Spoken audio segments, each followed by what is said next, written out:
là, il y avait aussi effectivement alors, nous revenons dans ce village de montagne de Gatti. Le signe extérieur, la richesse à travers le me laisse quand même un peu difficile.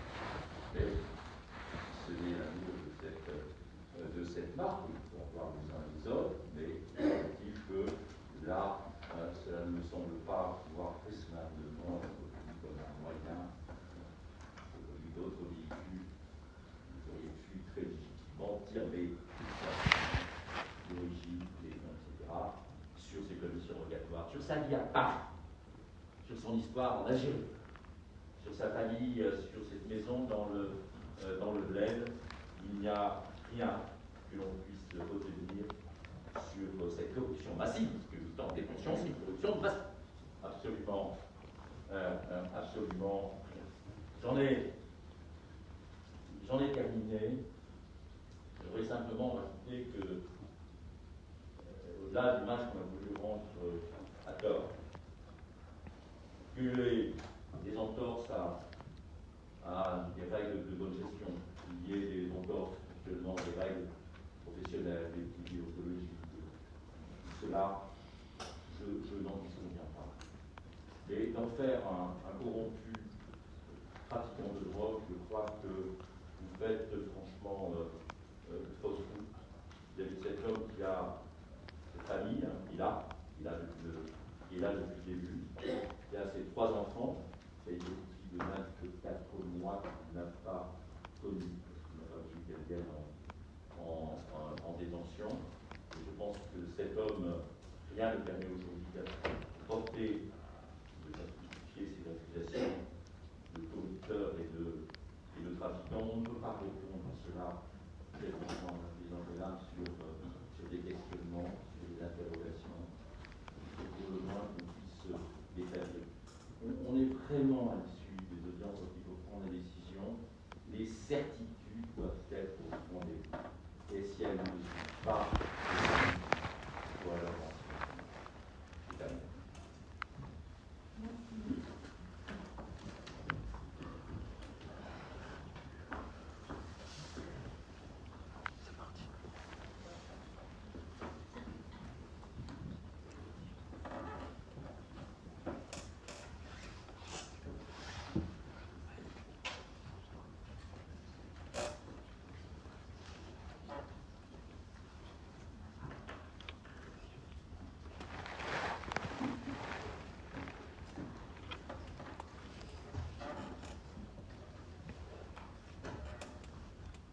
Madame la Présidente, Mesdames du tribunal, je sais qu'il est tard, je sais que nous sommes tous fatigués, que les vendredis soirs. Néanmoins, avec mon confrère Patrick Maisonneuve, nous avons une très lourde responsabilité. Une lourde responsabilité parce que celui que nous défendons, Karim Mamèche, depuis le début de cette enquête, avant même qu'il ne soit placé en garde à vue dans les locaux du service de police, notre conviction, c'est que son sort était scellé. Qui veut tuer son chien l'accuse d'avoir la rage. Et je vais vous dire en toute franchise, Madame la Présidente, Mesdames du tribunal, ce qu'est ma lecture de ce dossier, que peut-être vous ne partagerez pas entièrement, mais qui, je l'espère, vous fera réfléchir et douter dans le temps de votre délibéré, au regard d'un dossier qui vous est présenté comme étant un dossier d'évidence, une évidence tellement évidente qu'il faudrait le condamner à une peine extrêmement lourde de 8 années d'emprisonnement. Même le commissaire Néret, celui qui a donné des informations à des trafiquants pour qu'ils échappent à la poursuite de la justice, celui dont il a été établi qu'il avait reçu des cadeaux d'une valeur extrêmement forte, même lui, il a été condamné à 2 ans et demi de prison ferme, plus 18 mois de prison avec sursis. Dans un dossier où pas un seul trafiquant de drogue n'a été identifié, n'a été entendu qui serait venu dire « Je trafique avec Karim Mamech ». Pas une seule écoute téléphonique d'un trafiquant de stupes venant dire Karim Mamech, il est des nôtres, il n'est pas de la police. Dans un dossier, Madame la Présidente, Mesdames du tribunal, où on vous fait croire qu'il y aurait même eu des écoutes téléphoniques, c'est le témoignage de M. Julien Pont, d'écoutes téléphoniques de trafiquants de stupéfiants qui auraient monté un projet ou évoqué un projet de soulever ou voire même de porter atteinte à l'intégrité physique, de tuer Karim Mamech. Et on voudrait vous faire croire que les policiers qui auraient été destinataires de ces écoutes téléphoniques, qui mettraient en cause des trafiquants parfaitement identifiés ou des lignes téléphoniques, écoutes téléphoniques sous le contrôle de magistrats instructeurs, voire du parquet, on ne vous les aurait pas données. Pour établir la culpabilité de Karim Mamech, parce que si effectivement des trafiquants de drogue, sur des écoutes téléphoniques, disent Karim Mamech, on va le soulever, il nous a volé la drogue ou il a fait je ne sais pas quoi, et bien alors ça doit être au dossier. Mais non. Le sort judiciaire de Karim Mamech, il est scellé. Avant même qu'on cherche à faire une enquête, avant même qu'on cherche à avoir ses explications, son sort judiciaire, il est scellé. Et il est scellé pourquoi? Parce que, comme l'a dit Madame le procureur de la République hier, on n'a jamais digéré dans l'institution policière que Karim Mamech ait intégré la police. On l'a là, comme ça. On l'a là. Et on est même allé du côté du parquet jusqu'à dire, ça a été rappelé par Patrick Dubrun, que Karim Mamech en fait est un délinquant, c'est son patrimoine génétique. C'est quelqu'un qui est un délinquant et qui, pour mieux servir la délinquance, a infiltré la police pour pouvoir mettre ses compétences et les moyens de la police au service de la voyoucratie. Bon, pas en intégrant un service prestigieux, celui de la brigade des stupéfiants, l'OCRGDF, la BRD, et d'autres services dans lesquels on traite des vraies affaires. Non! Au service de la voyoucratie, du petit deal de quartier, de la barrette de shit à 20 €, du saute-dessus du téléphone portable, du contrôle quotidien de l'infraction à la législation sur les étrangers, aux stupéfiants, bref, une ambition dans la délinquance qui dépasse tout ce que l'on peut imaginer pour finir effectivement avec une querelle sur les routes de la Kabylie. Voilà ce qui vaudrait 8 années de prison, voilà ce qu'est ce dossier, voilà comment il est présent. Et alors si je vous dis cela, ce n'est pas parce que nous essayons de tromper la religion du tribunal, comme on dit. Nous ne connaissons que trop bien le tribunal pour savoir que pour tromper la religion du tribunal, celui qui le fera, il n'est pas né. Mais simplement parce que c'est écrit dans le dossier. C'est écrit. Il est écrit, c'est la code B9. En fait, on découvre que Karim Mamech, il a été condamné avant d'intégrer la police. Et Madame le procureur de la République, de vous dire que ces condamnations sont la preuve d'un ancrage dans la délinquance. Mais est-ce que ce sont des condamnations pour s'approprier le bien d'autrui? Est-ce que ce sont des condamnations d'escroquerie? Est-ce que ce sont des condamnations qui témoignent de ce qu'il aurait enfreint la loi pénale pour s'enrichir de manière illégale, irrégulière? Non! Il a été condamné pour des faits principalement de violence. C'est une bagarre automobiliste. Il a été condamné. Et puis des faits, et là c'est le crime absolu. Absolu. Il a été condamné pour des faits de coups et blessures en rébellion, mais pas sur n'importe qui, sur des membres des services de police. Et qu'est-ce que l'on découvre? On découvre qu'effectivement, il doit des dommages et intérêts. Et en 2005, une procédure pour insolvabilité est diligentée par la préfecture de police de Paris, ce qui est extrêmement rare.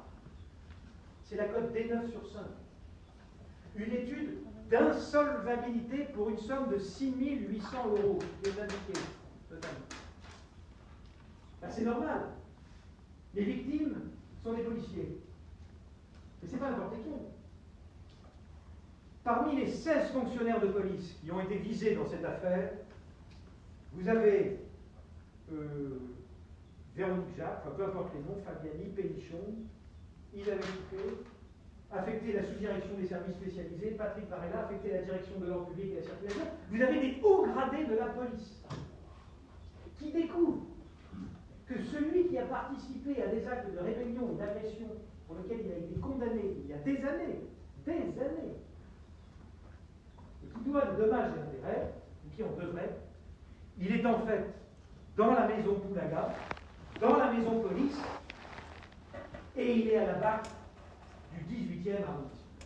Et alors à ce moment-là, il y a des notes d'attention 2009. Et on va même diligenter une procédure administrative en se disant, mais comment diable est-ce possible qu'un individu pareil, quasiment le rebut de la société, comment se fait-il qu'il ait pu passer et rentrer dans la police? On va se renseigner et on va se rendre compte qu'effectivement, à l'époque, aucune recherche STIC n'était possible, et que par conséquent, quand il est rentré dans la police, et simplement, ce qu'on oublie de vous dire, ce qui est quand même une invraisemblance, qui confine à la tentative, je dirais, de surprise de votre religion, c'est que M. Mamèche, avec son casier judiciaire, il ne pouvait pas passer ses concours administratifs. Qu'est-ce qu'il a fait? Le grand délinquant qu'il est, il est allé saisir une juridiction avec un avocat, la 30e chambre du tribunal correctionnel de Paris, et il a dit, voilà, j'ai été condamné dans ma jeunesse pour ces faits, j'ai un projet professionnel qui consiste à passer des concours administratifs, avec mon bulletin numéro 2 qui est marqué de cette manière, je ne le peux pas, par conséquent, dispensez-moi d'inscription au bulletin numéro 2 de mon casier judiciaire. Et des magistrats du siège, mon Dieu, peut-être corrompus, je ne sais pas, peut-être, je ne sais pas, peut-être parlant en cabine avec lui, ont estimé sur la base des condamnations, des jugements, mais également de son projet professionnel, des dommages et intérêts payés, des efforts de réinsertion, tout ce que vous voulez, qu'effectivement, eh bien, on ne pouvait pas compromettre son avenir de cette sorte avec ces condamnations, et on l'a dispensé d'inscription au bulletin numéro 2 de son casier. Ça, voyez-vous, c'est la preuve que les magistrats ont constaté qu'il était totalement acheté et qu'il n'y avait rien à faire le concernant. C'est tout autre chose. Il a passé plusieurs concours, comme cela vous a été dit, et il est rentré dans la police. Et il est tellement rentré dans la police qu'il est rentré dans la BAC. Ensuite, 2002, quand elle a fait le 18e, 2003, à la BAC. Le travail de BAC, on vous l'a dit, on vous l'a répété, vous savez ce que c'est. C'est dur, surtout dans un arrondissement comme celui-là. C'est pas très prestigieux. C'est pas un service, vous voyez, ou comme la PRB, comme les offices centraux, je n'en parle même pas. C'est le quotidien, celui de la violence, celui de la drogue, celui de la misère sociale, celui de tout un tas de choses. En tout cas, c'est là où il est. Ce n'est pas le signe que M. Karim Mamèche a eu l'ambition de pouvoir atteindre des trafiquants avisés, de pouvoir monter des opérations plus ou moins sous le contrôle du parquet de Paris pour mettre 47 tonnes dans le 16e arrondissement. Ce n'est pas comme ces opérations que je connais très bien et que le parquet connaît aussi, je ne sais pas si votre juridiction le connaîtra, avec des magistrats du parquet et du siège qui ont monté des fausses gardes à vue, avec des courriels que je me garderai bien de présenter, mais voyez-vous, j'ai hésité parce que devant tant d'injustice, par ce réquisitoire, j'ai longuement hésité pour rétablir justement la balance et remettre la balle au centre, si je puis dire. Des courriels du parquet de Paris, de la section du crime organisé C2, disant comment va-t-on faire pour habiller cette procédure, on va faire un faux contrôle, on a tout ça, des informations judiciaires sont ouvertes. Alors les donneurs de leçons, sans preuve, sans éléments, ça suffit. Ça suffit. surtout quand on vient cueillir 8 ans de prison, en s'appuyant sur le témoignage de voyous, de délinquants, qui mentent. Et c'est que ça, la justice, c'est comme ça que l'on peut asseoir une condamnation. Mais voyez-vous, à la place qui est la mienne, cette manière de procéder me révolte. Elle me révolte. Parce que M. Karim Mamech, depuis qu'il est rentré en 2003 à la BAC, jusqu'au mois de juin 2018, avec cette opération de date, et cette engueulade au sein du groupe 2 avec El Fino, avant ça, c'est quoi, M. Mamech? Ce n'est que des témoignages élogieux sur son travail, sur son engagement. C'est celui qui est même blessé en 2016 et qui ne va même pas porter plainte, qui va à l'hôpital sur une manif. C'est celui qui y va, c'est celui qui est toujours disponible. Et vous lirez, je ne sais pas si vous aurez le temps dans le temps de votre délibéré, vous lirez les échanges de textos qu'il reçoit. Dis-moi, tu connais l'électricien, tu ne peux pas lui demander de venir en urgence? Dis-moi, on m'a volé ma moto, c'est un collègue, on m'a volé ma moto dans le 18e, tu ne pourrais pas regarder, vous ne pouvez pas savoir le nombre de textos de gens qui lui demandent des services, mais des collègues. On ne lui demande pas d'aller trafiquer des stupéfiants, des collègues, et des lettres de félicitations. Et l'idée que celui-ci, simplement pour une ambition personnelle, pour avoir des lettres de félicitations couplées à l'ancienneté, pour pouvoir monter en grade, et quand vous lisez les lettres de félicitations, qui est félicité à chaque fois? On les a vu dès 1281, à une exception près. C'est l'ensemble du groupe qui est félicité. C'est-à-dire que quand il y a des opérations qui sont faites, soit avec des informateurs de monsieur Mamech, soit avec d'autres actes, d'autres diligences, ce sont des lettres de félicitations qui ne sont pas nominatives, c'est-à-dire qu'elles ne visent pas uniquement M. Mamech, mais qui visent l'ensemble du groupe, c'est-à-dire que tout le monde en profite. Tout le monde est félicité et il n'y a rien à dire. Et quand je vous dis que son sort est scellé depuis le début, vous avez dit que la police devait être exemplaire et que finalement, et vous avez raison, bien évidemment, dans un monde idéal, je vous dis, Madame Véronique Goetz, qui est commissaire de police, qui travaille depuis des années avec Karim Mamech, mais des années, qui n'a jamais déclenché aucune enquête de quelque nature que ce soit. La commissaire de police. Ou alors elle a un travail fictif, c'est la Pénélope du 18e arrondissement, ou alors, je ne sais pas, elle est de Mèche. Il y a un problème. Mais qu'est-ce qu'elle vous dit? Écoutez bien. Elle est entendue au mois de juillet 2018 par l'IGPN. C'est le tout début. Il n'y a pas encore l'histoire de Mahmoud et 280 000 euros, les aides sociales. Mais écoutez bien ce qu'elle dit pour vous dire. Question. Quels faits ou éléments objectifs peuvent vous laisser penser que le brigadier Mamech, le major Janssen et le gardien de la paix Berkane sont corrompus? Réponse. On est en juillet 2018. À ce stade, je n'ai pas d'éléments objectifs concernant ces 3 policiers. Mais, à force d'entendre des rumeurs, les rumeurs, c'est depuis le mois de juin 2018, et puis ensuite, soi-disant, c'est 2 personnes qui ont dit dans ta BAC qu'il y a des pourris, sans qu'on sache de qui. Mais c'est d'ailleurs qu'ils ont entendu après 2017, c'est-à-dire après le moment où celui-ci a été nommé brigadier chef, septembre-octobre 2017, et qu'elle a dit que c'est au même moment qu'elle a appris qu'il avait été condamné. Elle le dit dans sa déposition. Et elle dit le contrat de confiance a été rompu. Tout ceci, chronologiquement, est extrêmement important. Et qu'est-ce qu'elle dit? Elle dit, mais à force d'entendre des rumeurs, moi-même à 3 reprises, des rumeurs à 3 reprises, et de voir objectivement ce qui s'est passé le 6 juin 2018 avec cette pseudo-affaire de cocaïne, sans procès-verbal rédigé, au vu de la réaction actuelle du groupe B, du groupe 2 de la BAC en particulier, aussi de la rédaction du major Janssen, voilà, je pense que sans moyen de preuve à ce stade, que le gardien Berkane, que le gardien de la paix Mamech est très certainement corrompu.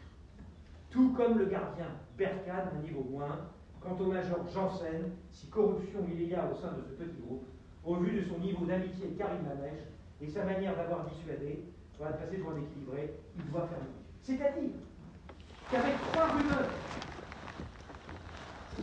elle dit, et sans preuve, écoutez, À ce stade, sans moyen de preuve, le gardien de la paix de Mamèche est très certainement corrompu.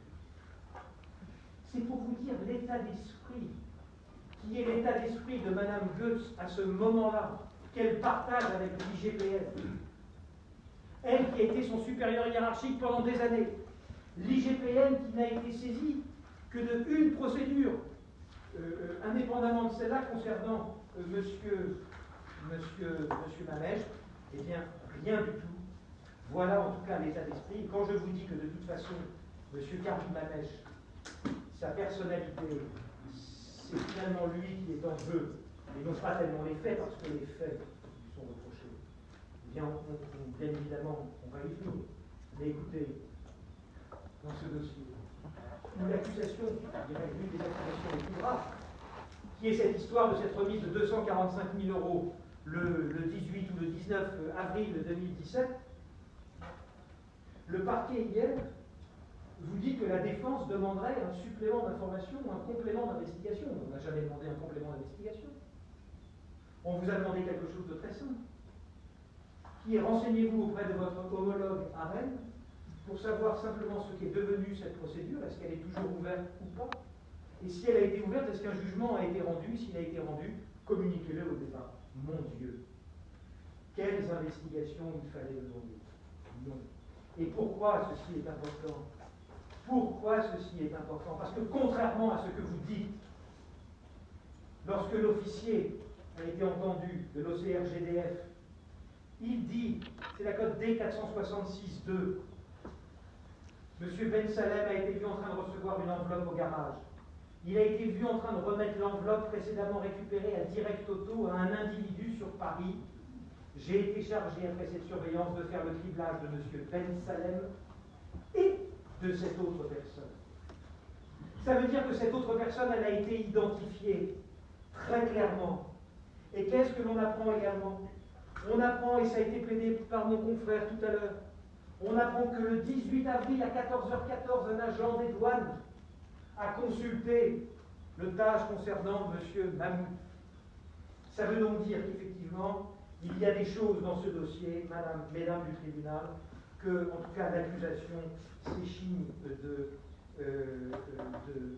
démontrer. Et ceci est tellement vrai, que dans la garde à vue, Ben Salem, quand il est transféré au STUP pour reprise de garde à vue, on exploite son téléphone portable, on identifie M. Ibrahim, et même, on l'identifie sans aucune difficulté, et on lui pose des questions parce qu'il en parle. On identifie effectivement le numéro de téléphone de Mahmoud, et vous savez ce qui est dit par les STUP dans cette procédure. Ibrahim Emen est interpellé le 17 avril. Il ressort le 18 ou le 19 avril. Il est déféré, présenté, comparution immédiate. 19 avril, à la même brigade des stupéfiants, M. Ben Salem est placé en garde à vue. Et il y a un PV de l'OPJ de la brigade des stupéfiants qui indique Ibrahim Emen, on est le 20 avril, parce qu'il faut vérifier ce que M. Ben Salem a raconté. M. Ibrahim Emen est inconnu de nos services. Il était en garde à vue dans les mêmes locaux la veille, mais il est inconnu de nos services. Quand vous ajoutez à cela que le policier qui investiguait sur l'enlèvement de Ibrahim Emen a été informé pendant le temps de la garde à vue par l'intranet judiciaire que M. Ibrahim Emen était placé en garde à vue dans une affaire de stupéfiants, et qu'il dit qu'il a appelé son collègue de la brigade des stupéfiants, on n'en saura pas plus. Et tout ceci est important, parce que le trait commun de tous les dossiers principaux qui intéressent sur des faits précis M. Mamèche, c'est M. Mahmoud. M. Mahmoud Ibrahim Emen, M. Mahmoud Ben Salem, M. Mahmoud Derfoul. Puisque M. Derfoul, c'est sur un renseignement de M. Mahmoud. Le point commun de toutes ces affaires, c'est M. Mahmoud. M. Mahmoud, je ne sais pas s'il est un saint, mais en tout cas, c'est l'évangile selon Mahmoud C'est le nouveau livre de chevet du parquet de Paris. Pour pouvoir condamner M. Mamèche à 8 années de prison, il suffit de se référer à cet évangile parce que ces paroles nécessairement bibliques. Puis, dans cette procédure, attendez, M. Soupeau, Frédéric Soupeau, qui est un des supérieurs hiérarchiques, qui est à la BAC, on ne l'entend pas. Ah, c'est curieux. Pourquoi on ne l'entend pas? On a entendu quelques commerçants, effectivement, qui avaient été désignés par M. Elfino. On a vérifié. Les commerçants ont dit, eh ben non, circuler, il n'y a rien à voir. Je n'ai pas, effectivement, nous n'avons jamais donné d'argent à M. Karim Mamèche. Pas un seul trafiquant disant qu'on avait donné de l'argent à M. Mamèche. Ah, si on se sert de monsieur Zaouch, alias Laboule, maintenant, pour nous qui sommes des familiers. Et alors, monsieur Zaouch, la seule conversation que nous ayons, qui est enregistrée, c'est la seule. C'est la cote D582 sur 7. Et qui dit quoi? C'est Carman qui parle à Laboule. Si tu souscris à l'assurance et Karim Mamèche d'enchaîner à là, si tu as un mec à Poucave, c'est-à-dire à dénoncer la police, à dénoncer à la police, là tu es tranquille. Réfléchis mon peuple. Eux, ils prennent de l'oseille, ils sont dynamiques, ils peuvent courir. À quel moment Karim Mamèche autre que de lui dire, si tu es un mec, effectivement, qui va pouvoir balancer à la police, eh bien, à ce moment-là, eh bien, peut-être que tu auras souscrit à l'assurance et peut-être que nous pourrons travailler avec toi comme un informateur, parce que c'est ça, et il n'y aura d'ailleurs jamais de suite. Alors, on a mis les grands moyens dans ce dossier. On a mis les grands moyens parce qu'on a sonorisé effectivement les voitures de là-bas. Normal. On vous l'a dit, plus de 30 000 sonorisations.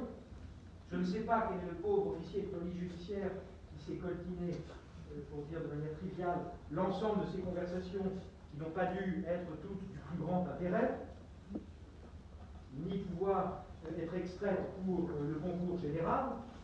Mais en tout cas, une chose est certaine, c'est que nous avons très peu de choses. Nous avons tout de même, à part cette sonorisation-là, une autre sonorisation où on parle d'enveloppe, mais ça ne concerne pas M. Karim Mamèche, il n'est pas dedans. C'est-à-dire que sur l'ensemble des investigations, j'ai noté le véhicule Passat, il a été sonorisé 3 mois et 10 jours.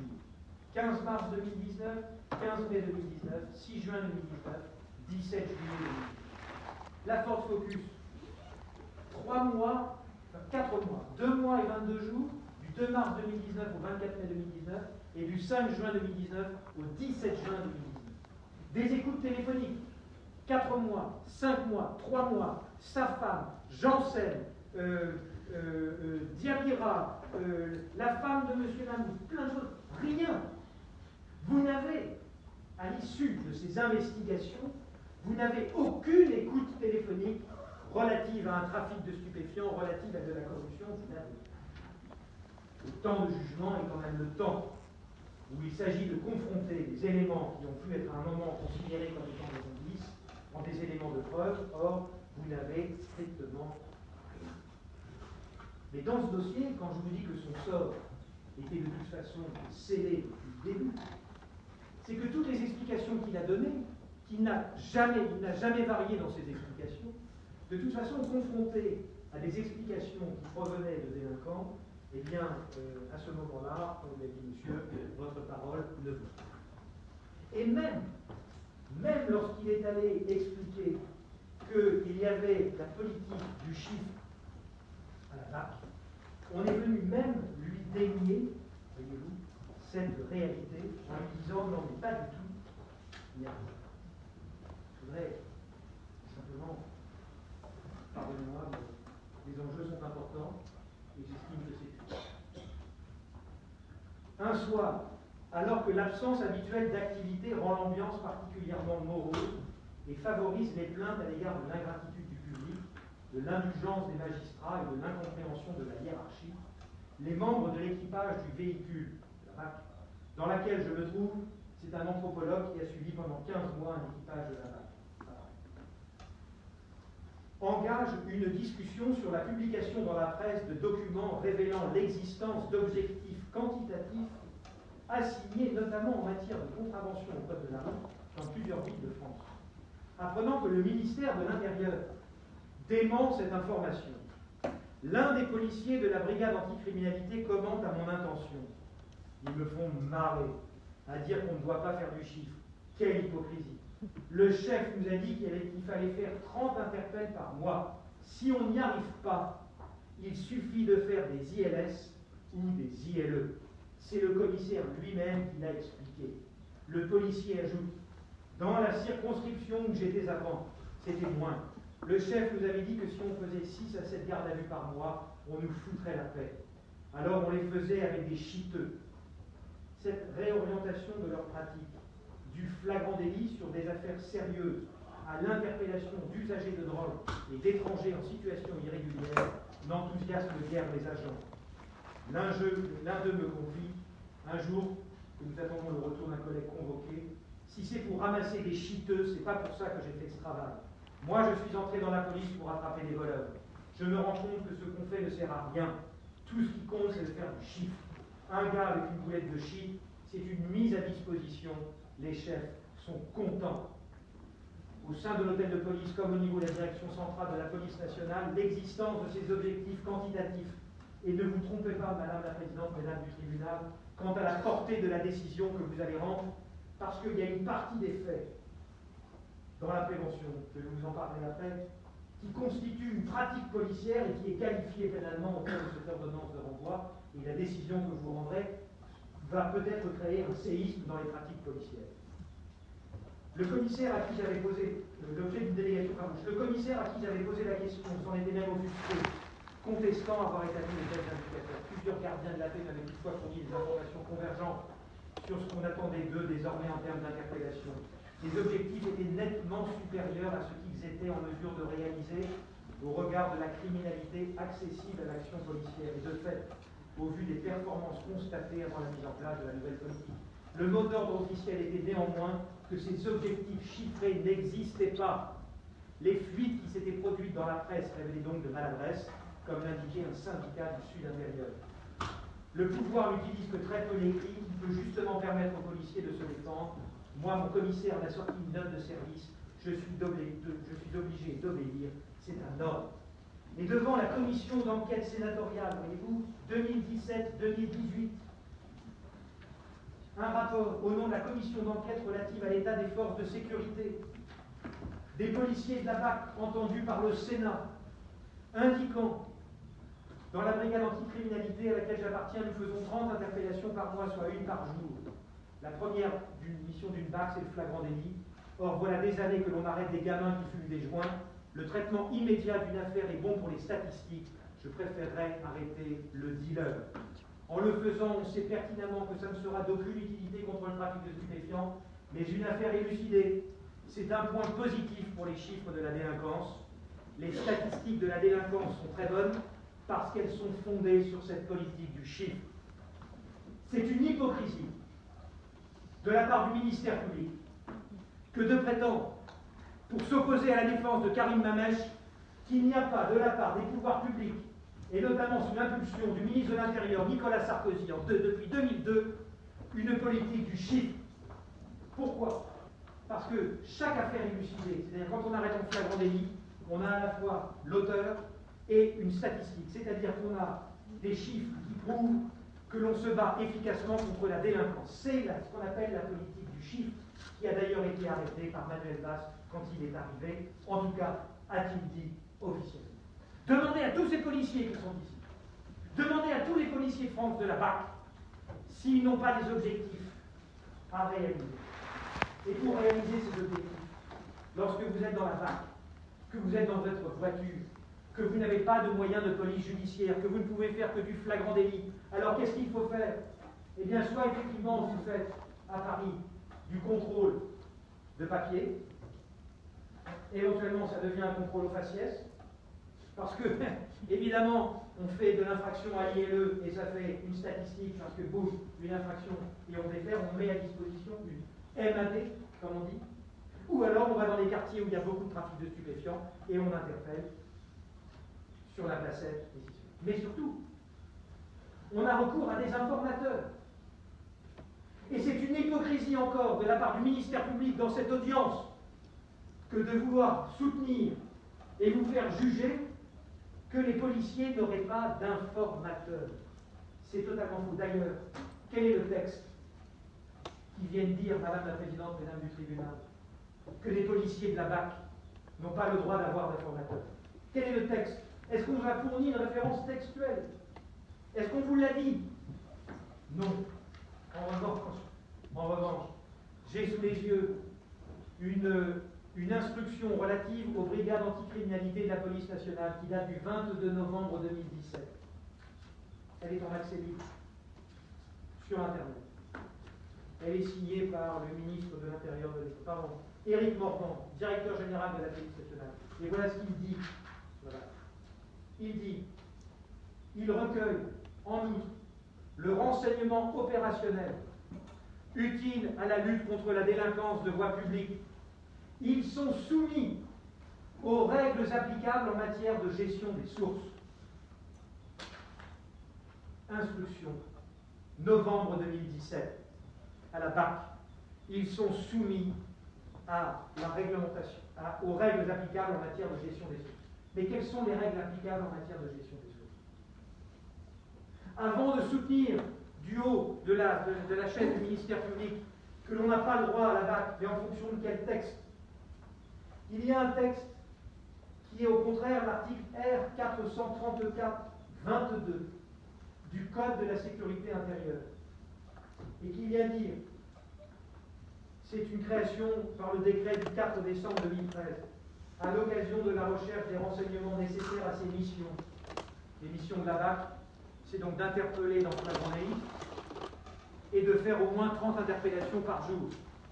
C'est ça la mission qu'on veut la prendre dans sa réalité, telle qu'elle résulte de la réalité du quotidien et de la volonté des gens qui gouvernent.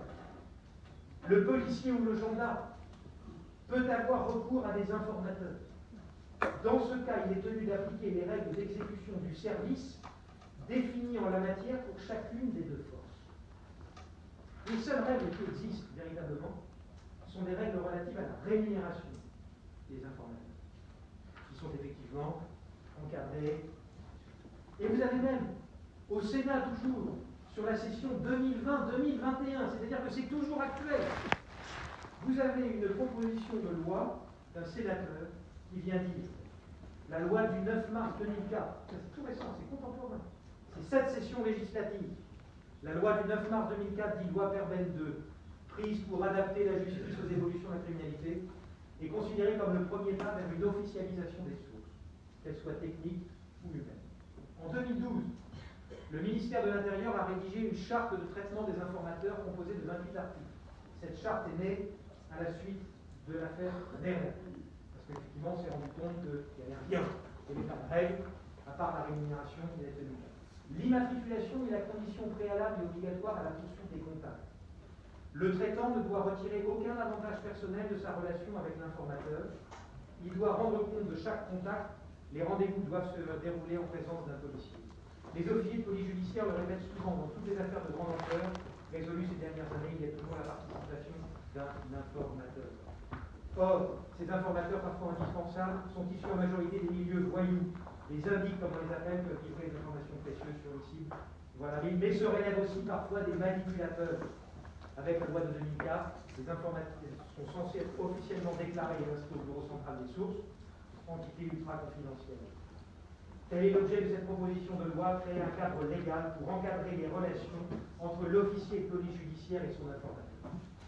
C'est-à-dire que même le législateur, en 2020-2021, il est conscient que le cadre juridique pour régir les relations entre un policier et son informateur n'est pas satisfaisant et qu'il faut légiférer. Et ce serait donc de la responsabilité de M. Mamèche que d'avoir pris l'initiative, c'est-à-dire de résister, c'est-à-dire de dire attention, oh là là, attendez, Moi, on me demande d'interpeller Franck, d'accord, mais on ne me demande pas l'informateur, il n'y a pas de cadre législatif, voyez-vous. Alors que tout le monde, Major Janssen, Deschamps qui a été entendu, même Madame Goetz va dire des choses. En tout cas, tout le monde sait qu'il y a des informateurs. Tout le monde sait qu'il y a des informateurs. C'est la raison pour laquelle je vous disais que dans cette ordonnance de renvoi qui vous saisit, et les questions que cette ordonnance de renvoi vous pose concernant Karim Mamech, et je prends la première prévention, qui est entre le 1er janvier 2017 et le 4 juin 2019, comme il est fait de corruption passive. En quoi auraient consisté ces faits de corruption passive? Par une personne dépositaire de l'autorité publique, la PAC du 18e, pour avoir sollicité des dons ou des avantages. Des avantages, moi je ne peux que être d'accord lorsque l'on dit que pour un policier, d'avoir un avantage une information d'un informateur, c'est un avantage. On ne va pas vous dire le contraire. C'est exact. Auprès de trafiquants de drogue, bah oui, on demande à la concierge, comme M. Karim Mamech, mais on demande également à des gens qui sont dans le trafic, qui chauffent, comme on dit, ou d'autres, en disant, bah oui, il y a un tel qui va arriver, il est chargé, il a 200 grammes, 30 kilos. On demande des informations. Mais en échange de quoi? Pour s'abstenir de procéder à des contrôles et des interpellations sur certains lieux de vente de stupéfiants, ou au contraire, pour procéder à des contrôles et des interpellations au détriment de concurrents. Et c'est là où nous ne sommes plus d'accord. Après, je ne sais pas la réponse juridique que vous apporterez à cette question, qui est, si j'ai recours à un informateur comme nous le revendiquons, pour remplir une mission officielle, qui est la mission de la PAC, qui est d'interpeller en flagrant délit des gens, et comme je n'ai pas de moyens, je ne sais pas comment je résous cette équation impossible, la quadrature du cercle, et que j'ai recours à des informateurs, et que tout le monde le sait, et que même le législateur sait qu'il y a un flou artistique, et il faudrait y mettre un terme. Alors si vous qualifiez pénalement cet agissement, votre décision va être un vrai coup de tonnerre, parce que, à la connaissance de la défense, mais peut-être que c'est la connaissance du tribunal et autres, il n'y a aucune jurisprudence d'une décision répressive qui serait venue dire qu'un policier qui obtient une information d'un informateur en échange, nécessairement d'une mensuétude à son égard, ah oui, sa rémunération, elle est là. Ou alors le fait d'être en bon terme avec un policier, ça peut toujours servir. Ça peut toujours servir. En échange d'une information pour faire une affaire, c'est ça qu'on vous demande de juger, en partie dans l'ordonnance de renvoi. Alors si vous jugez cela, votre décision va faire jurisprudence, et tous les policiers qui sont ici, je ne suis pas certain qu'ils ne soient pas dans la rue dès demain. Ce n'est pas une menace. Non, ce n'est pas une menace. C'est simplement une anticipation, parce que j'imagine tous ces policiers qui travaillent durement, à qui on demande du chiffre, et à qui on dirait, si tu fais ça en plus, tu vas te retrouver en prison, en détention provisoire, condamné pour une corruption passive. Alors, je crains fort qu'il y ait une réaction, au minimum, syndicale. Là où nous ne sommes pas d'accord avec l'ordonnance de renvoi, c'est lorsqu'il est dit que ceci serait fait, finalement, pour avantager une équipe de trafiquants par rapport à une autre. C'est-à-dire qu'on irait interpeller l'équipe A afin de permettre à l'équipe B de prendre la place et donc d'en tirer un bénéfice, mais qui serait un bénéfice financier. Mais ça, c'est une thèse. C'est une thèse. Moi, je n'empêche pas le ministère public de faire toutes les thèses qu'il souhaite et de prendre comme directeur de thèse le docteur Mahmoud. Je suis sûr que le docteur Mahmoud mettra à la thèse présentée par le ministère public, celle-là, sur la base de ce dossier, une mention avec félicitations. Parce que, au regard de l'administration de la preuve, quelle est l'équipe de trafiquants qui a été touchée par M. Mamech au détriment d'une autre? Quand? Où? Quelle saisie? Quel jour? Quand? Une écoute téléphonique? Une mise en cause? Rien. Cette accusation est vide. Le reste, vous poserez une question. Et vous avez une articulation de l'ordonnance de renvoi avec ensuite le trafic de stupéfiants, qui est-ce que c'est juste une information qui est donnée, ou est-ce que c'est finalement un coup d'achat qui est provoqué, avec une éventuelle qualification pénale à la clé, sachant que l'examen de toute la jurisprudence, un grand nombre de jurisprudences sur le coup d'achat, parce que qui ici, parmi mes confrères et amis sur les bancs de la défense, combien de coups d'achat avons-nous plaidé devant la chambre de l'instruction sur le terrain des nullités? Quasiment tous. Combien que ceux qui ont obtenu satisfaction lèvent le doigt? Attendez, jamais. Et les coups d'achat est toujours envisagé en jurisprudence sous l'angle de la loyauté dans l'administration de la preuve, et non pas comme étant un acte de complicité ou de participation active d'un officier de police judiciaire dans un trafic de stupéfiants. On a des affaires avec l'ancien patron de l'Octrice qui lui est poursuivi pour un trafic de stupéfiants, mais les faits ont l'air, d'après la presse, tout autre, différent. Et là se posera la question, effectivement, de l'intentionnalité et de la qualification juridique. Et vous avez dans cette ordonnance de renvoi, finalement, concernant Karim Mamech, 3 sortes de faits qu'on peut répartir. Vous avez les faits qui ne sont pas contestés, comme ceux que je viens de vous dire sur l'informateur, l'échange d'informations pour faire une déclaration, une mise à disposition, mais qui constituent une pratique professionnelle, et c'est ce qu'il s'évertue à dire depuis le début de cette information judiciaire, mais personne ne l'a entendu, et je ne sais pas si votre tribunal l'entendra. Et puis vous avez les faits qui sont contestés matériellement, comme la corruption, comme le fait d'avoir placé un pochon de cocaïne le 17 et le 19 avril, comme le fait d'avoir volé les 1200 € de la sacoche de M. Derfoul.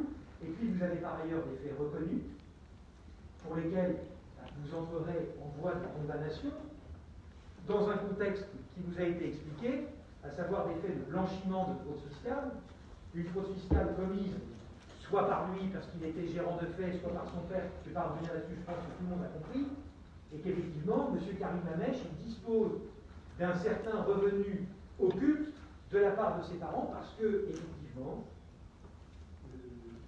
quand on est d'origine effectivement algérienne, mais c'est aussi vrai chez les Marocains, chez les Tunisiens, chez un certain nombre de gens, eh bien, on vit de manière grégaire, c'est-à-dire qu'on s'entraide. Il est hors de question de faire une différence entre le patrimoine de l'un et le patrimoine de l'autre. Effectivement, ce fils et ce très bon fils va aider son père. Je ne vous dis pas que c'est bien au regard de l'obligation déontologique, ni même au plan du droit pénal. Je vous dis simplement que M. Karim Mamech ne s'est pas levé un matin en se disant « je vais commencer à faire du blanchiment ». Il y a une histoire familiale. Il y a un contexte qui doit nécessairement être pris en compte dans l'appréciation de sa responsabilité. Alors vous me direz, confronté au fait qu'il est policier, il aurait pu avoir une déontologie supérieure. C'est vrai, peut-être dans un monde idéal, mais avons-nous toujours la présence d'esprit et la capacité de s'extraire finalement d'un environnement familial que l'on adore, où il y a plein d'affections pour se dire ah ben non, je ne peux pas. Et puis effectivement, tout le monde sait qu'entre l'Algérie, le Maroc et la Tunisie, dès qu'il y en a un qui voyage, eh bien, il prend effectivement des espèces ou des choses parce qu'il y a un contrôle d'échange. C'est un fait.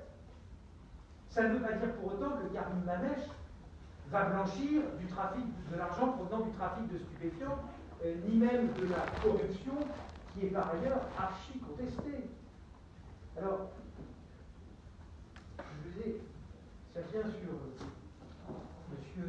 Mamou. Le dossier qui ne repose que sur l'accusation de corruption. D'ailleurs, vous vous poserez la question si juridiquement, au regard des standards de l'exigence du droit de la preuve, est-ce que vous pouvez condamner M. Mamech pour corruption uniquement sur les accusations d'un seul co-prévenu? La Cour européenne des droits de l'homme a statué depuis des années sur ce sujet. Il est clairement établi que dans l'administration de la preuve, on ne peut pas condamner quelqu'un uniquement sur. Après, il peut y avoir d'autres éléments qui viennent s'agréger à une mise en cause uniquement d'un co-prévenu. Monsieur Mamou, pourquoi est-ce que vous voudriez porter davantage de crédit à M. Mamou qu'à M. Manèche. Qu'est-ce qu'il a fait, M. Manèche, dans sa vie, pour qu'il y ait une présomption de culpabilité et une présomption de mensonge qui pèse sur ses épaules depuis le début, mis à part ce que je vous ai dit, à savoir que quoi qu'il dise, quoi qu'il fasse, de toute façon, on ne l'entend pas, on ne veut pas l'entendre. Et c'est tellement vrai. Par exemple, dans le réquisitoire hier, on vous parle des 6 téléphones portables qui ont été saisis. En disant, ah, alors, 6 téléphones portables, venant d'un policier, ça ne va pas. Non, mais attendez, votre explication, monsieur Manèche, je les ai récupérés comme ça, à des choufs, et puis là, c'est n'importe quoi. Mais vous avez regardé les téléphones portables, ils ont été exploités en procédure. Vous dites, mais il faut des codes, mais la plupart, 4 sur 6, il n'y a pas de code pour les déverrouiller. La plupart, ils circulent en circuit fermé, il y a 4 ou 5 conversations. Il y en a un qui dit, t'as pas 100 € de bœuf, et si cela, ce sont des conversations qui démontrent à la fois l'utilisation, c'est-à-dire la période. Parfois, il y a un téléphone, il a été utilisé 3 jours. Mais en 2018, est-ce qu'on a fait des investigations pour identifier les lignes téléphoniques qui sont activées en circuit fermé? L'examen des téléphones portables saisis chez M. Manèche, et pour ça il faut prendre le temps de lire les annexes du rapport d'expertise, démontre, à l'exception d'un seul téléphone, qui est d'ailleurs utilisé par Karim Manèche, il n'a jamais contesté en disant qu'il l'utilisait pour la gestion de l'hôtel, et d'ailleurs on n'a aucun mal à lui attribuer parce qu'il n'y a que des conversations relatives à la gestion de l'hôtel LPR. Tout le reste, ce sont des téléphones de trafiquants parce que on voit bien ces 2-3 textos, tu viens, tu es là, 100 €, 100, 120.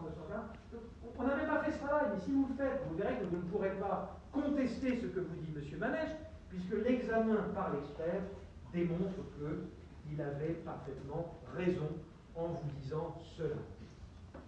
Alors, j'en viens à cette histoire de corruption. Je ne vais pas vous redire ce qui a été excellemment plaidé tout à l'heure. 80 000 €. Si je remets 80 000 € à un policier Karim Manèche, je sais quand je lui ai remis, au moment. Dans les déclarations de M. Mahmoud, il n'est jamais concordant quant au lieu, au moment où il aurait remis ces 80 000 €. Et d'ailleurs, il ne donne aucun lieu de remise. Il dit j'ai remis, mais il varie tout le temps dans sa déposition. Comment retenir? Au moins quand on ment, on s'efforce de mentir correctement. C'est un minimum. On ne sait même pas où, ni quand. 80 000 € pour mettre 20 grammes de cocaïne à des gens qui n'ont... Attendez, c'est pas qui fend le cœur, hein, cette histoire. Parce que les surveillances de M. Ben Salem, la garde au CRGDF, c'est une histoire de blanchiment, de trafic de stupéfiants international. C'est pour vous dire l'ampleur. C'est-à-dire que là, il y aurait 245 000 €. On aurait estimé à l'OCRGDF que 245 000 € dans ce dossier de Rennes, ce n'était pas suffisant pour poursuivre M. Ben Salem. Alors vous me direz, on ne sait pas combien il y avait. M. Emen Ibrahim, qui a présenté M.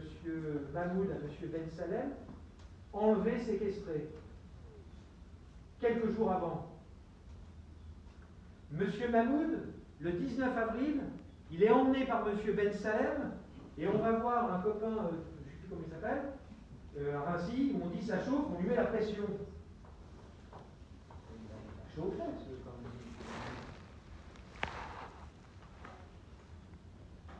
même. Et la thèse, c'est qu'on a donné 80 000 € pour faire arrêter M. Ben Salem. Et d'ailleurs, dans l'ordonnance de renvoi, vous verrez aussi qu'il y a une difficulté, puisque l'acte de corruption, c'est pour arrêter à la fois Ibrahim, le 17, et Ben Salem. Alors, c'est même pas une accusation de M. Mahmoud. Il dit que c'est uniquement pour arrêter Ben Salem. C'est-à-dire que dans le feu de l'accusation, sans même aucun discernement, on lui reproche même un acte dont il n'est même pas accusé par M. Mahmoud. 80 000 € pour ça. Et Et il aurait, par la suite, parce que qu'est-ce qu'on sait par la procédure? On sait que M. Bouhara, qui est propriétaire de ces 245 000 euros, il apprend, on sait par son témoignage, il apprend pendant le temps de la garde à vue de M. Ben Salem que, a priori, c'est Karina Mech qui l'a arrêté. On sait. La femme de M. Ben Salem appelle M. Bouhara. On sait que c'est le 18e arrondissement. Il appelle M. Ben Hamed, et on l'identifie. Et puis, on aurait besoin de M. Mamech pour pouvoir remonter à M. Mahmoud. Et ils sont allés au mois d'avril, les autres, au domicile, ils connaissent la femme, il y en a un des deux qui dit qu'il habite à quelques centaines de mètres de la femme de M. Mahmoud. Et ça n'a pas de sens. Et puis M. Mamech, il aurait effectivement participé au vol finalement ou à l'escroquerie de ces 245 000 euros, il aurait pris 80 000 euros, à des gens qui le connaissent, le sait, il a arrêté.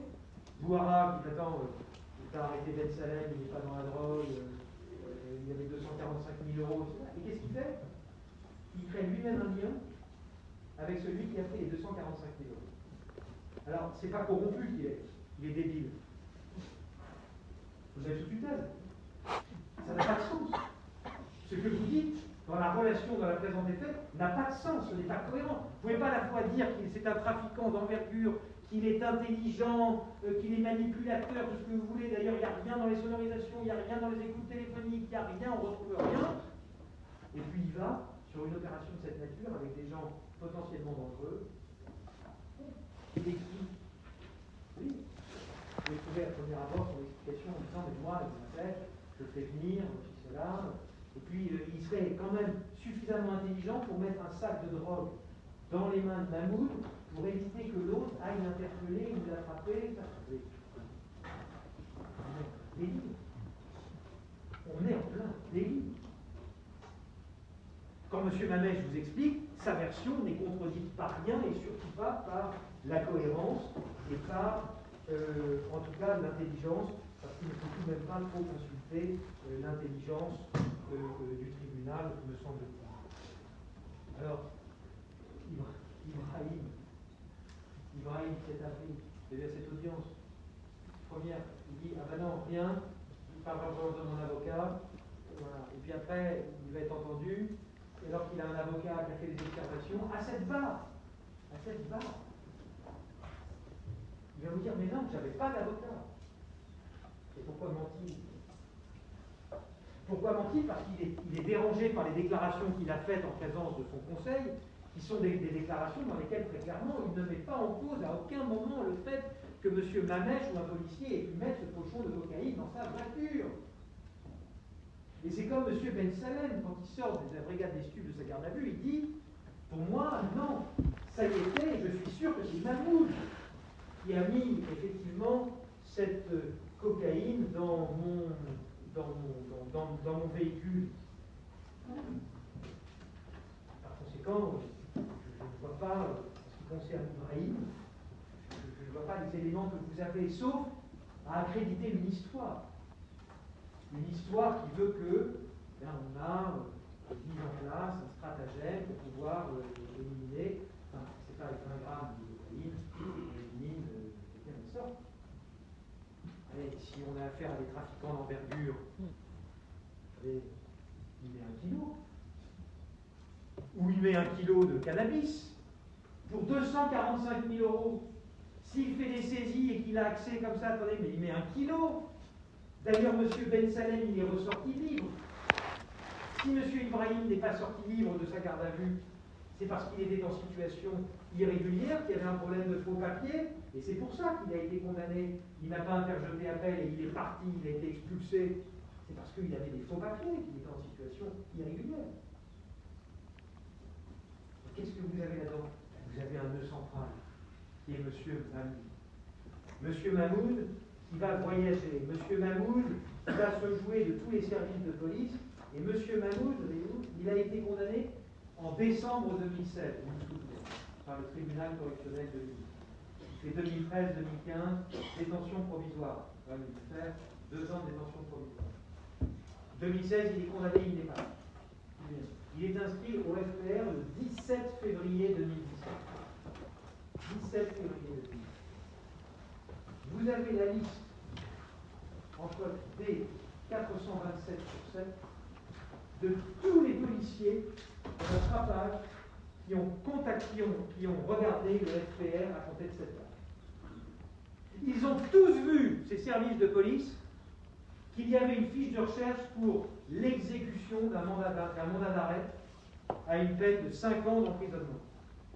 Et ce qui est incroyable, c'est qu'on a interrogé le service de l'exécution des peines de Lille et qui indique, le service, c'est la code D429, et qui indique, on interroge le 22 octobre 2018. Il y a eu peut-être 30 consultations par différents services de police. Alors moi je ne sais pas si mon confrère a raison quand il dit que le service de police qui est indiqué, DGSI, il y a le commissariat de Blois, il y a le commissariat près à Chamonix, enfin il y a vraiment à peu près toute la France. Je ne sais pas s'il a raison lorsqu'il vous dit que ce n'est pas nécessairement le lieu géographique de l'affectation du policier ou de son service. Je ne sais pas, peu importe. Mais pourquoi tous ces policiers ont-ils contacté, ont-ils recherché le nom de M. Mahmoud au FPR? Pour quelle raison? Vous n'avez aucune explication à l'heure où je plaide. Et surtout, pour quelle raison est-ce que l'ensemble de ces policiers qui ont nécessairement découvert que M. Mahmoud faisait l'objet d'une fiche de recherche n'ont pas averti, n'ont pas dit, on n'en sait rien. Et c'est pas neutre dans l'analyse du dossier, dans le jugement que vous avez apporté sur ces faits. Bien sûr que ce n'est pas neutre. Parce que les indicateurs sont des manipulateurs. Tout le monde le sait. M. Mahmoud, il ne fait pas dans les stupéfiants. Ah. C'est dans quoi? En tout cas, l'affaire qui donne à M. Mamèche, Ben Salem, Ibrahim, Derfoul, sont les affaires qui concernent les affaires de stupéfiants.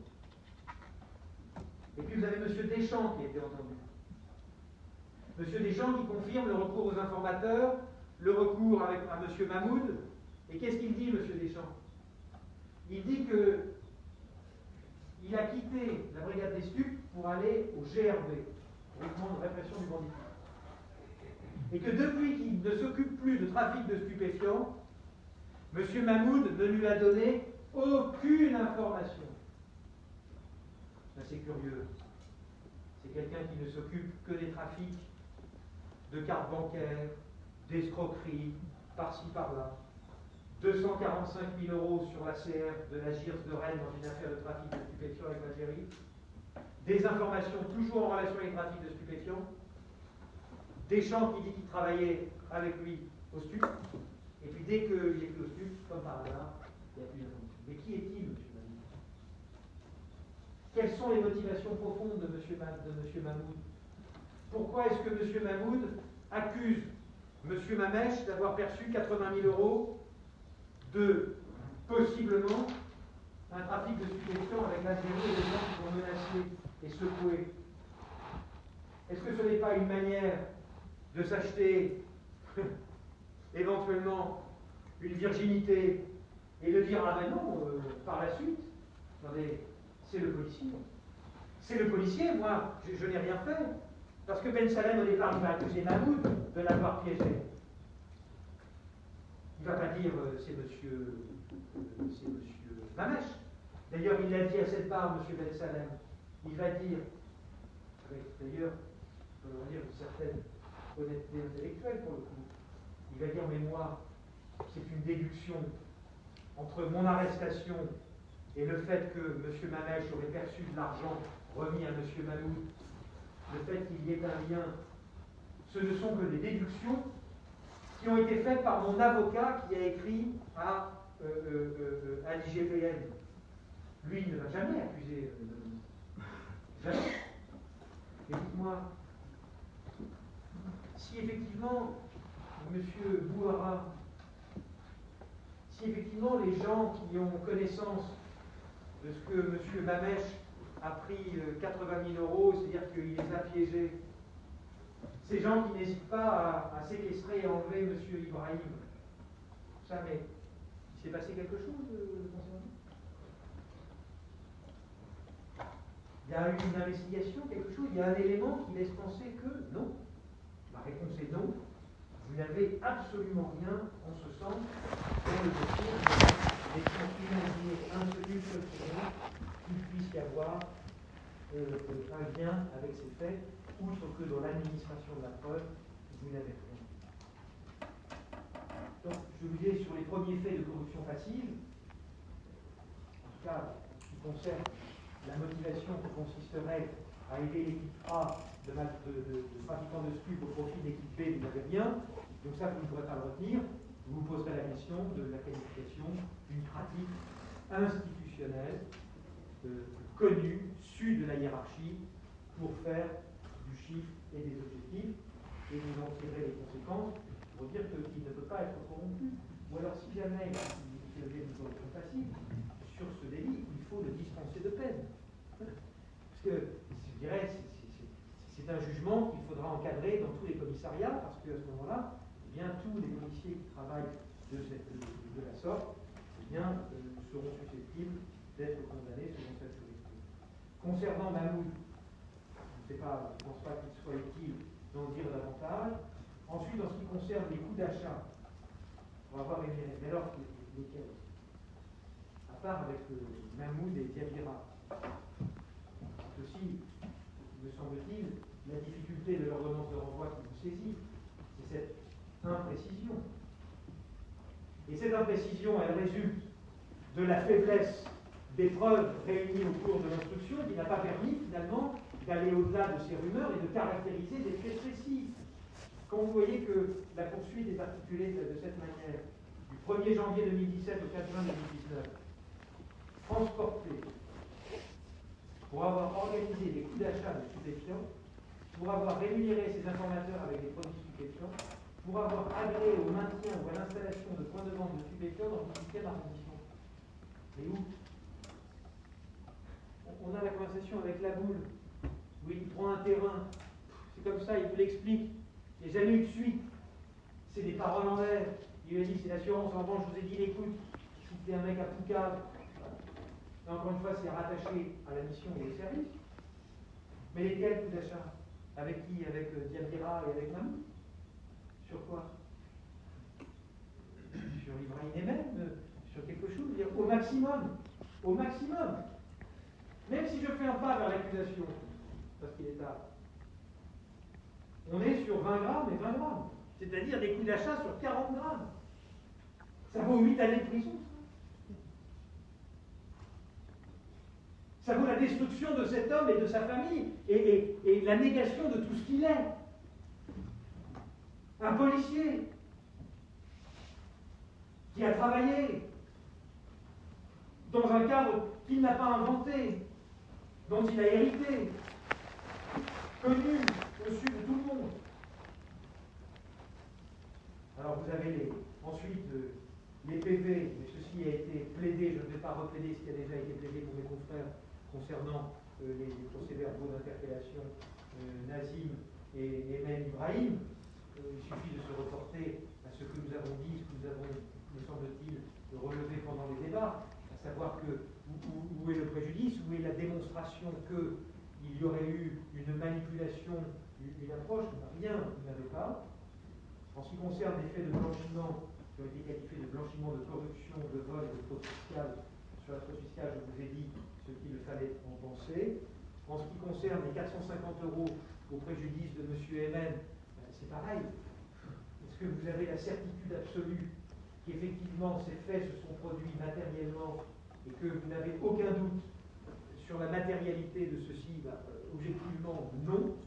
Vu la crédibilité de M. Ibrahim Enel qui ment ici quant à la présence même de son avocat, comment à partir de là porter le moindre crédit à ces accusations, lui qui a été enlevé dans le cadre d'un blanchiment à hauteur de 245 000 € dans une procédure manifestement de trafic de stupéfiants? Pourquoi le croire lui et ne pas croire M. Karim Mamèche? Pourquoi faudrait-il intellectuellement se placer dans cette configuration. Et ensuite, M. Derfoul, bien, cette proximité géographique du parquet avec la partie civile, avec néanmoins ce plexiglas, fait que M. le procureur a senti chez M. Derfoul la sincérité du témoignage, et qui fait qu'il n'y a plus aucun doute quant au fait dénoncé par M. Derfoul. Qui va croire une seule seconde que ces 1 200 € proviennent de ce retrait en espèces au mois d'avril, c'est-à-dire 2 mois plus tôt? Qui va croire cette fable? Qui va croire cette fable que M. Derfoul se balade dans Paris en permanence avec l'ensemble de ses économies, par peur de on ne sait trop quoi? Écoutez, il faut être sérieux. À partir du moment où il ment là-dessus, sa crédibilité est atteinte. Et puis, même, encore une fois, pour faire un pas, même si effectivement quelqu'un lui a subtilisé ces 1 200 €, quelle preuve avez-vous que ces 1 200 € ont été subtilisés par M. Karim Mamèche? Rien. Si. Le fait que nécessairement, dès qu'on accuse Karim Mamèche, c'est vrai. L'accusation dans le dossier de Karim Mamèche suffit à constituer une preuve. Il suffit de l'accuser parce que c'est celui qui a infiltré la police et qui, oh mon Dieu, parle kabyle parfois au téléphone lorsqu'il est en service, eh bien nécessairement de ce fait, il ne faudrait pas le croire et que la parole des autres serait beaucoup plus importante que la vôtre. En ce qui concerne la consultation des fichiers, il l'a dit, matériellement avéré, il ne l'a pas contesté. Est-ce qu'il s'agit de la consultation de fichiers sur des gens qui pourraient être recherchés dans le cadre de procédures pénales? Il s'agit de gens, je dirais, somme toute, tout à fait insignifiants. Que M. Mamèche a perçu des enveloppes pour aller faire des recherches sur des antécédents judiciaires des gens pour aider des délinquants à fuir la justice ou avoir des informations sur des procédures en cours. Regardez, on parle. Alors, je ne sais pas si vous aurez entendu mon confrère Patrick Maisonneuve et moi, mais surtout M. Karim Mamèche. Car nous, avec mon ami Patrick Maisonneuve, nous ne pouvons que nous fonder sur un dossier tel qu'il vous est présenté. Sans aucun, bien évidemment, a priori. Alors ce n'est pas parce que nous sommes sur les bancs de la défense que nécessairement nous ne pouvons pas considérer que si des faits sont établis, on ne peut pas plaider contre les évidences. Mais à l'évidence, là, dans ce dossier, au stade où nous en sommes, celui de l'administration de la preuve, ce que nous vous disons, c'est qu'il n'y en a pas. Et que la manière dont ce dossier est construit, sur ces accusations les plus graves, fait que nécessairement vous devrez le relaxer. Ce n'est pas un trafiquant de stupéfiants. Ce n'est pas un policier corrompu parce qu'il va toucher des enveloppes de trafiquants pour aider les uns ou les autres, ou monter des coûts d'achat pour avoir des bénéfices personnels. Ça, c'est non. A-t-on vu souvent des dossiers de trafic de stupéfiants où il n'y a aucune saisie de produits stupéfiants, il n'y a aucun deal, aucune transaction, aucune mise en cause par un trafiquant, aucune téléphonie, rien, des feuilles de compte chez lui, des choses, des éléments habituels d'un trafic de stupéfiants. Ce dossier est vide. Mais il fallait absolument le faire tenir.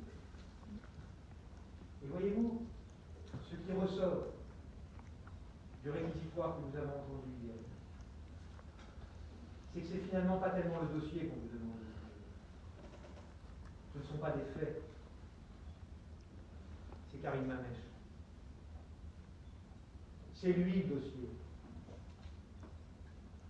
C'est lui qui est en cause personnellement.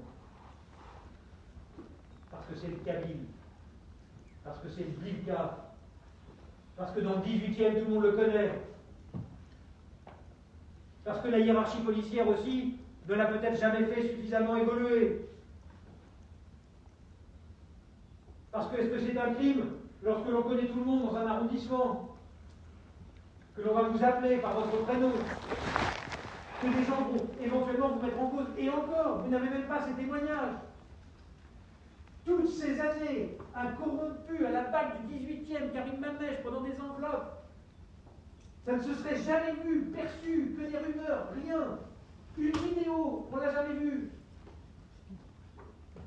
20 000 euros, des Rolex, où ça? Et un Julien Pont qui dit, ah mais non. Et le ministère public de vous dire, pour justifier cette absence de vidéo, on protège les informations.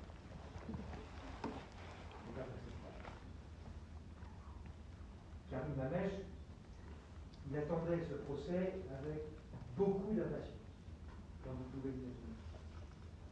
Beaucoup d'anxiété. Parce qu'il n'y a jamais rien de plus compliqué que de se battre contre une rumeur et que contre des éléments qui ne sont pas circonstanciés. Quand on vous accuse comme ça, mais qu'il n'y a pas de fait derrière, c'est compliqué. Et à partir du moment où, effectivement, il vous dit qu'il y a des espèces, que c'est culturel et que même son père, qui perçoit un loyer, il le perçoit en espèces. C'est pas lui, c'est son père.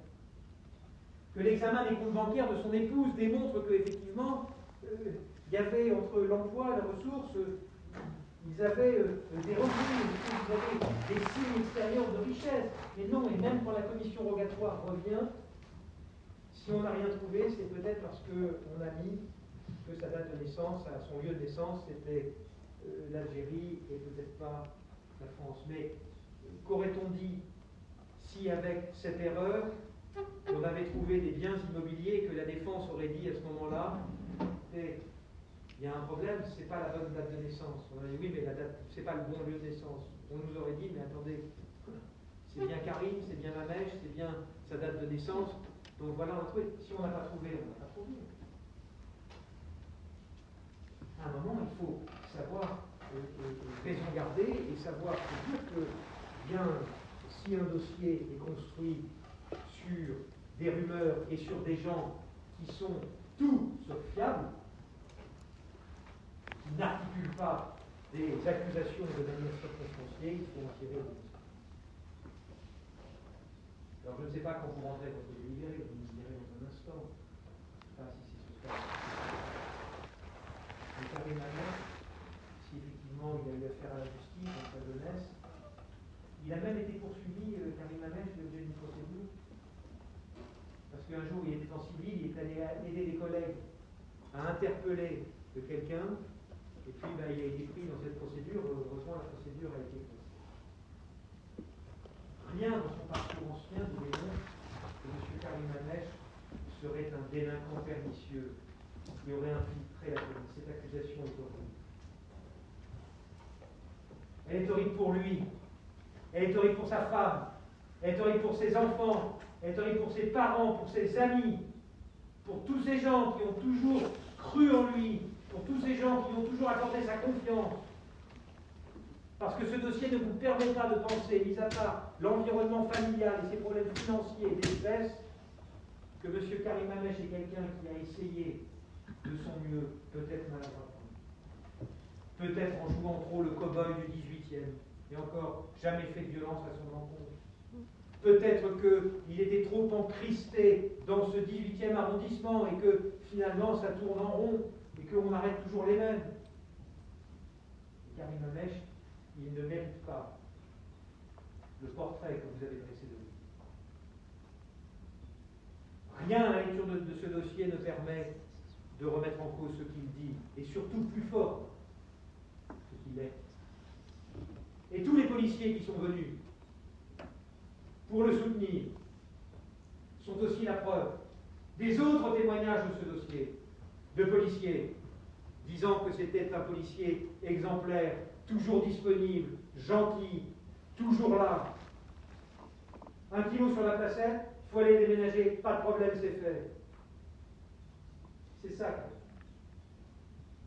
Alors vous restituerez à ce dossier sa réalité, à la fois factuelle, et vous en tirerez les conséquences sur le plan juridique, en disant que s'il a pu être coupable de blanchiment de fraude fiscale, de traitement de ses fichiers.